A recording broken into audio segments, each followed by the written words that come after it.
আজকের আলোচনাটায় একটা বেশ নির্দিষ্ট একটা অনুরোধকে ঘিরে। আচ্ছা। আমাদের হাতে যে সোর্সটা এসছে সেটা হলো পবিত্র কুরআনের একটা বিশেষ আয়াত, সূরা বাকারার ৬২ নম্বর আয়াত। খুব পরিচিত আর গুরুত্বপূর্ণ একটা আয়াত। ঠিক। তো এই আয়াতটা সম্পর্কে বিস্তারিত জানার একটা জিজ্ঞাসা এসছে। অনুরোধটা বেশ গুছানো, জানতে চাওয়া হয়েছে প্রথমে আরবি পাঠ, তারপর বাংলা অনুবাদ, আচ্ছা। এরপর তাফসির ভিত্তিক ব্যাখ্যা, এবং সবশেষে এই আয়াত থেকে প্রাপ্ত শিক্ষা কি। বাহ, বেশ গভীর অনুসন্ধানের চেষ্টা। হ্যাঁ, তো আজকের আলোচনার লক্ষ্য হলো এই জিজ্ঞাসার পদ্ধতিটা একটু বোঝা, আর এই নির্দিষ্ট আয়াতটি কেন এত গুরুত্বপূর্ণ, কেন এটা নিয়ে এত আলোচনার দরকার হয় সেটাও একটু দেখা। অবশ্যই, চলুন শুরু করা যাক। পবিত্র কোরআনের কোনো নির্দিষ্ট আয়াত, বিশেষ করে এই আয়াতটা, সূরা বাকারার ৬২ নম্বর আয়াত, এটা নিয়ে এত গভীরভাবে জানতে চাওয়ার আগ্রহটা কিন্তু খুব তাৎপর্যপূর্ণ, তাই না? হ্যাঁ, এটা আসলে ধর্মগ্রন্থ অধ্যয়নের একটা বেশ নিবিড় পদ্ধতির দিকেই ইঙ্গিত করে। শুধু পড়ে যাওয়া নয়, বরং এর ভেতরে ঢোকার চেষ্টা। একদম। আচ্ছা, অনুরোধের প্রথম দুটো অংশ যদি দেখি, আরবি পাঠ আর বাংলা অনুবাদ, কোরআন তো মূলত আরবিতে। এই মূল আরবি পাঠটা জানা এটা কতটা জরুরি, বিশেষ করে এই আয়াতের ক্ষেত্রে? দেখুন, কোরআন যেহেতু আরবি ভাষায় অবতীর্ণ, এর মূল পাঠের গুরুত্ব তো অপরিসীম। কোনো অনুবাদই তো মূলের জায়গায় নিতে পারে না, তাই না? তা তো বটে। প্রতিটি শব্দের নিজস্ব একটা ব্যঞ্জনা থাকে, বাক্যের গঠন, ভাষার অলংকার, এগুলো অন্য ভাষায় পুরোপুরি নিয়ে আসা বলতে গেলে প্রায় অসম্ভব। অনুবাদ আমাদের একটা প্রাথমিক অর্থ বা ধারণা দেয় অবশ্যই, কিন্তু আরবি পাঠ জানা থাকলে শব্দের চয়ন, ধরুন ব্যাকরণগত কাঠামো বা এর ভেতরের সুরটা, এগুলো বোঝা যায়। তাতে অর্থের গভীরতা অনেক বাড়ে। আর এই ৬২ নম্বর আয়াতের ক্ষেত্রে কি এটা আরও বেশি সত্যি? হ্যাঁ, আমার তো মনে হয়, কারণ এর শব্দচয়নগুলো দেখুন, আল্লাদিনা আমানু, আল্লাদিনা হাদু, আন্নাসারা, আসাবিহীন, এই শব্দগুলো নিয়ে তো অনেক ব্যাখ্যা, অনেক বিশ্লেষণ। আচ্ছা, বেশ। তাহলে অনুবাদটা আমাদের কি দেয়? বিভিন্ন অনুবাদ যদি আমরা দেখি, এই ৬২ নম্বর আয়াতের মূল কথাটা কি দাঁড়ায় সাধারণত? সাধারণভাবে প্রায় সব অনুবাদে কিন্তু মূল ধারণাটা একই রকম থাকে। মোটা দাগে যা বলা হচ্ছে তা হলো, নিশ্চয়ই যারাই ঈমান এনেছে, অর্থাৎ মুসলিম, এবং যারা ইহুদি হয়েছে, আর নাসারা খ্রিস্টান ও সাবেঈন, এদের মধ্যে যারাই আল্লাহ ও শেষ দিনের প্রতি ঈমান আনবে এবং সৎ কাজ করবে, আচ্ছা, তাদের জন্য তাদের প্রতিপালকের কাছে পুরস্কার রয়েছে, আর তাদের কোনো ভয় থাকবে না এবং তারা দুঃখিত হবে না। মূল বার্তাটা তাহলে দাঁড়াচ্ছে বিশ্বাস, আল্লাহ ও শেষ দিনের প্রতি বিশ্বাস, আর তার সাথে সৎকর্ম। এই দুটোর ভিত্তিতে পুরস্কারের একটা আশ্বাস দেওয়া হচ্ছে, আর নির্দিষ্ট কয়েকটি ধর্মীয় গোষ্ঠীর নামও উল্লেখ করা হচ্ছে। এই অনুবাদটা পড়লে কিন্তু মনে কিছু প্রশ্ন চলে আসে, তাই না? অবশ্যই।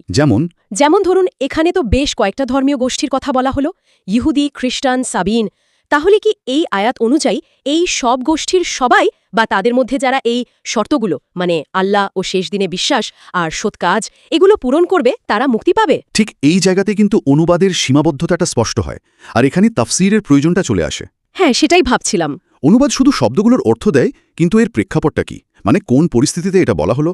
এর আসল উদ্দেশ্য কি? কোরআনের অন্য আয়াতের সাথে এর সম্পর্কই বা কি? এগুলো তো অনুবাদে সবসময় পাওয়া যায় না। যেমন আপনি যে প্রশ্নটা তুললেন, এই আয়াতটা কি সবসময়ের জন্য প্রযোজ্য? এখনকার ইহুদি বা খ্রিস্টানদের ক্ষেত্রেও কি একই কথা? আর আল্লাহ ও শেষ দিনের প্রতি ঈমান বলতে ঠিক কি বোঝানো হচ্ছে? এটা কি ইসলামের সংজ্ঞায়িত যে ঈমান সেটার সমান? ঠিক এই প্রশ্নগুলোই। হ্যাঁ, এই প্রশ্নগুলোর উত্তর শুধু অনুবাদ থেকে পাওয়া প্রায় অসম্ভব, বোঝা যাচ্ছে। তাহলে এই জন্যই তাফসীর বা ব্যাখ্যার প্রয়োজন। অনুরোধকারীও তো তাফসীর ভিত্তিক ব্যাখ্যা চেয়েছেন। আচ্ছা, তাফসীর বিষয়টা আসলে কিভাবে কাজ করে, কিভাবে এই জটিলতাগুলো নিয়ে আলোচনা করে? এই নির্দিষ্ট আয়াতের ক্ষেত্রে তাফসীরের মূল ফোকাসটা কোথায় থাকে? দেখুন, তাফসীর তো হলো বিশদ ব্যাখ্যা। এটা কোরআনের আয়াত বোঝার একটা পদ্ধতিগত প্রক্রিয়া, এমনি এমনি মতামত দেওয়া নয়। আচ্ছা, এটা নির্ভর করে আয়াতটা কখন, কেন নাজিল হলো, শানে নুজুল, এই সম্পর্কিত হাদিস কি আছে, আরবি ভাষার গভীর বিশ্লেষণ, কোরআনের অন্য আয়াতের সাথে এর সম্পর্ক কি, সাহাবী বা তাবিনরা কি বলেছেন, এই সব কিছুর উপর অনেকগুলো দিক দেখতে হয় তাহলে। হ্যাঁ, তো সূরা বাকারার ৬২ নম্বর আয়াতের তাফসিরে কয়েকটা প্রধান বিষয় নিয়ে খুব আলোচনা হয়।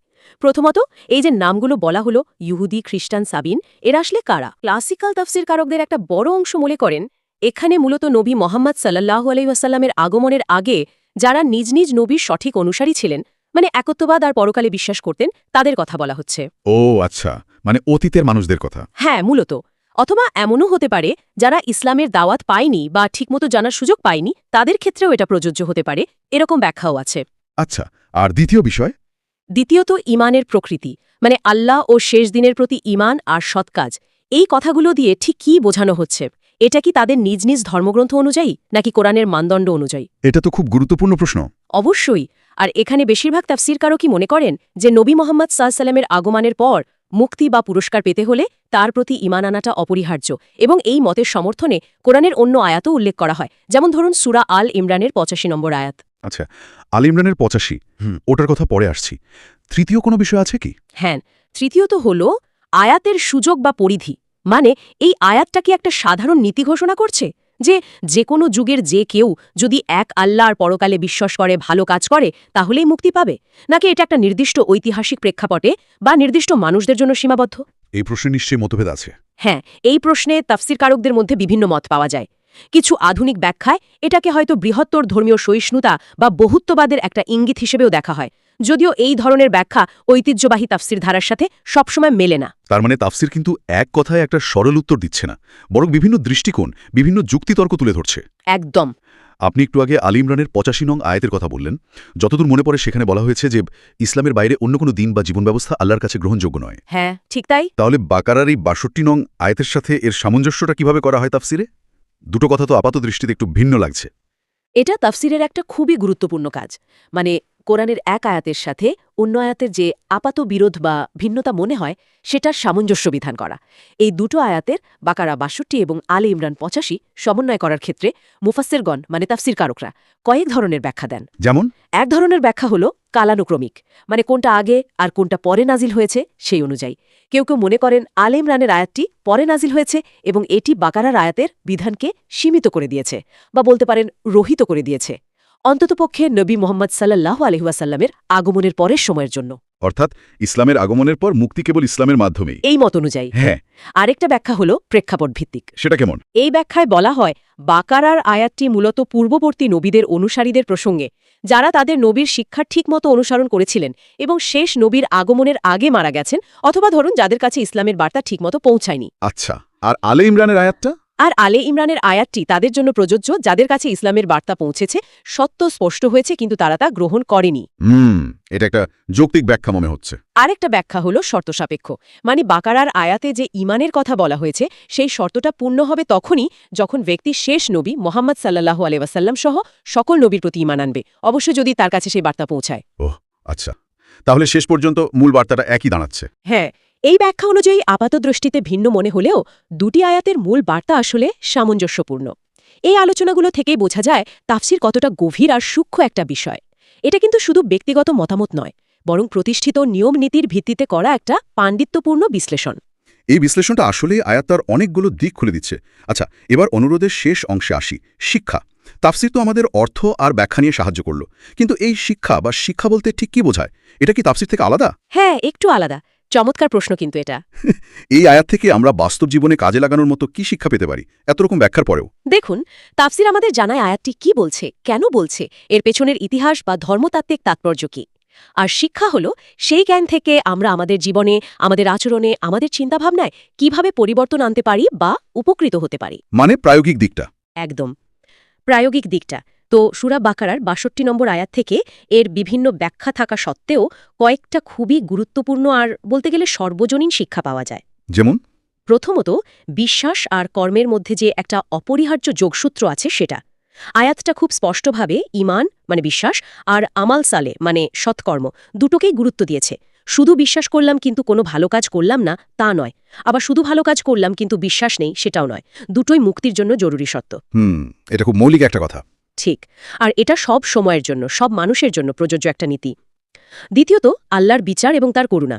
আয়াতটা আল্লাহর পরম ন্যায় বিচার আর তার অসীম করুণার দিকে ইঙ্গিত করে। তিনি মানুষের আন্তরিকতা, তার বিশ্বাস, তার সৎকর্মকে মূল্যায়ন করেন। কে কোন বংশের বা কোন নামে পরিচিত, তার থেকে বড় হলো আল্লাহর প্রতি তার নিষ্ঠা আর তার ভালো কাজগুলো। আচ্ছা, কিছু আরেকটা খুব গুরুত্বপূর্ণ শিক্ষা হলো আত্মতুষ্টির বিরুদ্ধে সতর্কতা। মানে কোনো ধর্মীয় গোষ্ঠীর মানুষ শুধু এই ভেবে বসে থাকতে পারে না যে আমি তো এই দলের লোক, তাই আমার মুক্তি নিশ্চিত। হ্যাঁ, এটা একটা কমন টেন্ডেন্সি হতে পারে। ঠিক, এই আয়াতটা সেই ধারণাকে চ্যালেঞ্জ করে। বলছে যে ব্যক্তিগত বিশ্বাস আর কর্মই হলো মূল্যায়নের ভিত্তি, এখানে কোনো ফাঁকিবাজির সুযোগ নেই। এই শিক্ষাগুলো কিন্তু তাফসিরের জটিল আলোচনার পরেও খুব প্রাসঙ্গিক থাকে, তাই না? আর এগুলো ব্যক্তির আধ্যাত্মিক আর নৈতিক উন্নতিতে সাহায্য করে। এগুলো কিন্তু বেশ স্পষ্ট। আন্তরিকতা, কাজের গুরুত্ব, আল্লাহর ন্যায় বিচার। আচ্ছা, এই যে একটা আয়াতকে ঘিরে এতগুলো স্তর, মূল আরবি পাঠ, তারপর অনুবাদ, তারপর এত গভীর ব্যাখ্যা বা তাফসির এবং সবশেষে প্রায়োগিক শিক্ষা, এই পুরো ব্যাপারটা মানে এত কাঠামোগত অনুসন্ধান, বিশেষ করে এই আয়াতটাকে ঘিরেই বা কেন এত দেখা যায়, এর বিশেষত্বটা কি বলে আপনার মনে হয়? আমার মনে হয় এর প্রধান কারণ হল সূরা বাকারার এই ৬২ নম্বর আয়াতটা একেবারে কিছু মৌলিক আর বেশ সংবেদনশীল বিষয়কে স্পর্শ করে। যেমন ধরুন মুক্তির ধারণা বা স্যালভেশন, কারা আল্লাহর সন্তুষ্টি পাবে, কারা পুরস্কার পাবে, মুক্তির মাপকাঠিটা আসলে কি, এটা তো মানব ইতিহাসের অন্যতম পুরনো আর মৌলিক একটা ধর্মীয় জিজ্ঞাসা, তাই না? হ্যাঁ, তা তো বটেই। এই আয়াতটি সেই প্রশ্নের একটা উত্তর বা অন্তত একটা দিক নির্দেশনা দেয় বলে মনে হয়, ফলে এটা নিয়ে আগ্রহ বেশি। আরেকটা কারণ হলো আন্তঃধর্মীয় সম্পর্ক বা ইন্টারফেথ রিলেশনস। ও আচ্ছা, যেহেতু এখানে অন্য ধর্মের কথাও আছে। ঠিক, যেহেতু আয়াতে ইহুদি, খ্রিস্টান, সাবিঈনদের উল্লেখ আছে, তাই স্বাভাবিকভাবেই প্রশ্ন ওঠে, ইসলাম অন্য ধর্মাবলম্বীদের কিভাবে দেখে, তাদের অবস্থানটা কি? আজকের দিনে যেখানে আমরা একটা বহুত্ববাদী বিশ্বে বাস করি, এই প্রশ্নটা খুবই প্রাসঙ্গিক, আর এই আয়াতটা সেই আলোচনায় একটা গুরুত্বপূর্ণ রেফারেন্স পয়েন্ট হয়ে দাঁড়ায়। বুঝতে পারছি। আরও আছে, যেমন বিশ্বাস বনাম কর্মের বিতর্ক। ধর্মীয় জীবনে কোনটা বেশি গুরুত্বপূর্ণ, বিশ্বাস নাকি কাজ? এই বিতর্ক তো বহু পুরনো। আয়াতটা দুটোকেই শর্ত হিসেবে উল্লেখ করে এই আলোচনাকে আরও উস্কে দেয়, আর এর সঠিক ভারসাম্যটা বোঝার আগ্রহ তৈরি করে। ঠিক। আর সবশেষে পরিচয় আর অন্তর্ভুক্তি, মানে মানুষ জানতে চায় শুধু একটা ধর্মীয় পরিচয় থাকাই কি মুক্তির জন্য যথেষ্ট, নাকি আরও কিছু দরকার? এই আয়াতটা অনেক সময় এই পরিচয় ভিত্তিক ধারণাকে একটু চ্যালেঞ্জ করে আর একটা বৃহত্তর নৈতিক কাঠামোর দিকে নির্দেশ করে। এই সব কারণেই আমার মনে হয় এই আয়াতটি নিয়ে এত গভীর আগ্রহ, এত কাঠামোগত জিজ্ঞাসা তৈরি হয়।